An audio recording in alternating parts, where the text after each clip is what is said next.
अगर आपने इस वीडियो में पूछे गए सभी सवालों का जवाब दे दिया तो यकीन मानिए आने वाले एक साल में आप किसी भी कॉम्पिटिटिव एग्जाम को आसानी से क्रैक कर सकते हैं। दोस्तों, आज मैं आप सभी के लिए लेकर आया हूँ 3 अप्रैल 2024 के करेंट अफेयर के इस वीडियो को।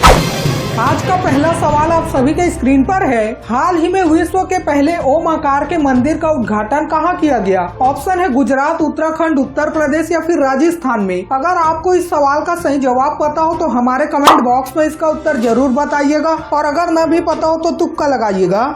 The correct answer is option D, Rajasthan. Rajasthan के पाली जिले के जॉर्डन शहर में दुनिया का पहला ओम के आकार का मंदिर ओम आकार का उद्घाटन किया गया, जो 250 एकड़ में फैला है। इसकी नागर शैली और जटिल डिजाइन उत्तर भारत की विरासत का सम्मान करते हैं। भगवान महादेव की 1008 मूर्तियों और 12 ज्योतिर्लिंग को धारण करते हुए यह 2000 खम्भों और 108 कमरों के साथ 135 फीट ऊंचा है। इस मंदिर के शीर्ष पर धौलपुर से स्टफिक से बना एक शिवलिंग है। 2 लाख टन का एक टैंक इसकी भव्यता को बढ़ाता है, जो स्पेस से भी दिखाई देगा। तो अगला और दूसरा सवाल है, हाल ही में भारतीय वायु सेना द्वारा गगन शक्ति 2024 अभ्यास किस स्थान पर आयोजित किया गया? ऑप्शन है जयपुर, पोखरण, जोधपुर या फिर अजमेर में।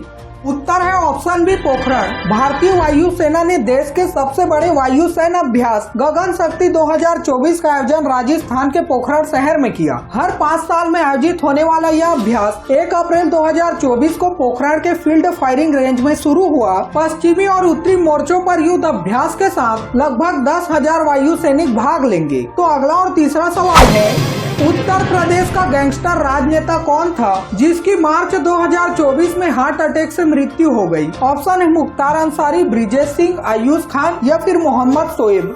उत्तर है ऑप्शन है मुख्तार अंसारी। 1963 में उत्तर प्रदेश के यूसुफपुर में जन्मे मुख्तार अंसारी एक कुख्यात गैंगस्टर राजनेता थे। उन्हें कानूनी समस्याओं का सामना करना पड़ा और वे हत्या, अपहरण और जबरन वसूली सहित 60 से अधिक आपराधिक मामले में शामिल रहे। अप्रैल 2023 में भाजपा विधायक कृष्णानंद राय की हत्या के लिए मुख्तार अंसारी को 10 साल जेल की सजा सुनाई गई। फर्जी हथियार लाइसेंस मामले में संलिप्तता के कारण उन्हें मार्च 2024 में आजीवन कारावास की सजा सुनाई गई थी। उत्तर प्रदेश के बांदा में हार्ट अटैक से उनका निधन हो गया। अब इससे ज्यादा इनके बारे में जानने की जरूरत भी नहीं है। तो अगला सवाल जानने से पहले चलिए जानते हैं 3 अप्रैल 2024 को क्या स्पेशल है। तो दोस्तों, आज है death anniversary of Chhatrapati Shivaji Maharaj. Chhatrapati Shivaji Raje Bhosale Bharat के एक महान राजा एवं रणनीतिकार थे, जिनका जन्म 19 फरवरी 1630 को हुआ। इन्होंने पश्चिम भारत में मराठा साम्राज्य की नींव रखी। इसके लिए इन्होंने मुगल साम्राज्य के शासक औरंगजेब से संघर्ष किया। सन 1674 में रायगढ़ में इनका राज अभिषेक हुआ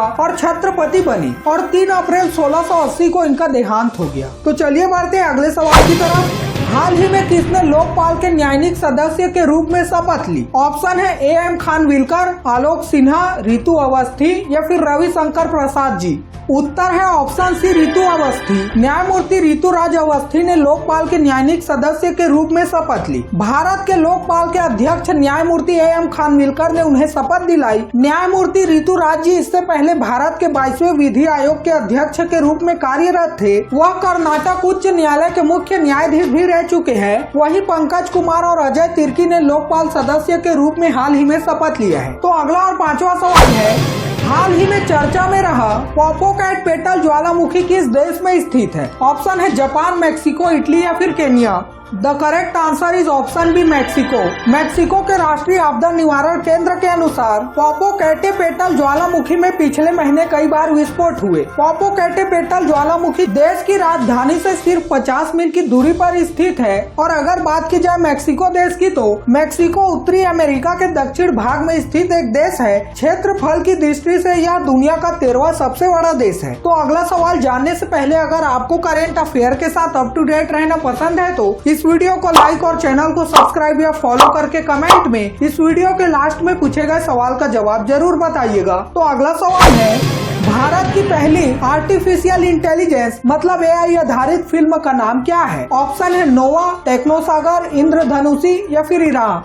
the correct answer is option D, Ira movie. Bharat की पहली एआई आधारित फिल्म का नाम इरा है। इस फिल्म का ट्रेलर और गाना मुंबई में लॉन्च हुआ। इस फिल्म में रोहित बॉस रॉय, करिश्मा कोटक, राजेश शर्मा और रक्षित भंडारी प्रमुख भूमिकाओं में हैं। बिग फिल्म मीडिया द्वारा निर्मित और सैम भट्टाचार्य जी द्वारा निर्देशित यह फिल्म 4 अप्रैल को देश भर के सिनेमा घरों में रिलीज होगी। यह फिल्म एआई तकनीक के दुरुपयोग पर प्रकाश डालती है तथा इसके नकारात्मक पहलुओं को प्रदर्शित करती है। भारत ने भूटान की ज्ञानसुख परियोजना के विकास के लिए दूसरी किस्त के रूप में कितनी धनराशि जारी की? ऑप्शन है 200, 500, 600 या फिर 800 करोड़ रुपए। उत्तर है ऑप्शन बी, 500 करोड़ रुपए। भारत ने ज्ञानसुख परियोजना के लिए भूटान को 500 करोड़ की दूसरी किस्त जारी की। यह किस्त प्रधानमंत्री नरेंद्र मोदी की भूटान यात्रा के बाद हुआ है, जहां उन्होंने 5 वर्षों में 10,000 करोड़ देने का वादा किया था। भूटान में भारत के राजदूत द्वारा भूटान के विदेश और विदेश व्यापार मंत्री को धनराशि सौंपी गई। जनवरी 2024 में हस्ताक्षरित समझौता ज्ञापन के अंतर्गत अब कुल जारी राशि 1,000 करोड़ रुपए है। बियांका नामक घोड़े की सवारी करते हुए नेशनल इवेंटिंग चैंपियनशिप में 9वीं श्रेणी किसने जीती? ऑप्शन है मानवेंद्र सिंह, प्रियंका अस्थाना, विक्रम राठौर या फिर Arjan Singh Nagra. The correct answer is option D, Arjan Singh Nagra, जिन्होंने नेशनल इवेंटिंग चैंपियनशिप के पहले चरण में 9वीं श्रेणी में राष्ट्रीय चैंपियन का खिताब जीता। यह championship army polo and riding centre Delhi Chhawani में हुई। अर्जन सिंह नागरा ने बियांका की सवारी की और 11 बाधाओं को पार करते हुए बिना किसी पेनल्टी के 1 घंटे में कोर्स पूरा किया। इस प्रतियोगिता में मानवेंद्र सिंह ने दूसरा और अस्थवी अस्थाना ने तीसरा स्थान हासिल किया। हाल ही में खबरों में रहा बाल्टीमोर ब्रिज किस देश में है? ऑप्शन है France, father of corona, Brazil या फिर यूएसए। उत्तर है ऑप्शन डी, यूएसए। हाल ही में यूएसए के मैरीलैंड के बाल्टीमोर शहर में एक बड़ा हादसा हो गया जब सिंगापुर का एक बड़ा मालवाहक जहाज फ्रांसिस स्कॉट की ब्रिज से टकरा गया और पुल टूटकर पानी में गिर गया। यह ब्रिज बाल्टीमोर शहर में पेटाप्सको नदी पर साल 1977 में बनाया गया था। तो दोस्तों चलिए बढ़ते हैं अगले सवाल की तरफ। माइक्रोसॉफ्ट ने किसे विंडोज और सरफेस दोनों का नया प्रमुख नियुक्त किया है? ऑप्शन है पवन दाऊलूरी, टी राजकुमारन, आदित्य गांगुली, शिव कुमार सिन्हा।